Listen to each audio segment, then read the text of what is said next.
A real common question we do get asked as well is about deferred payments and how that might be affected during COVID. So normally, before COVID, a deferred payment would actually affect credit score.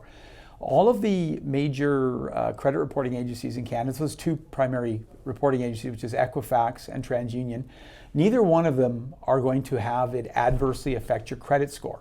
But there's a little bit more to think about there than just whether you should defer something or not. So even though it's not affecting your score, if you don't need to defer a payment, you should make it.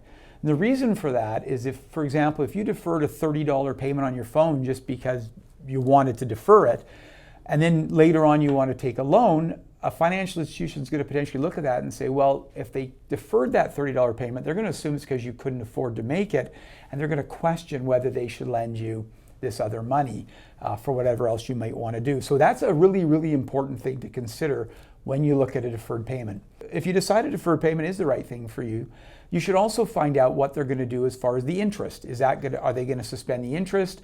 Are they going to suspend the payment, but the interest is continuing to build? You should know what that picture is going to look like. It's very important so that when you start making those payments again, you have no surprises. A big key, of course, is making sure you get the information that you've talked about in writing.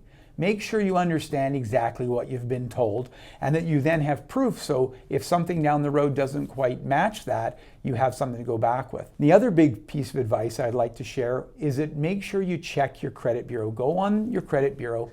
You can order them for free, and we can talk more about that later. Just make sure the arrangements you made are being reported that way on the credit bureau so that you don't find out it hasn't been down the road when you go to make a purchase or do something else and find out that's a bit of a surprise.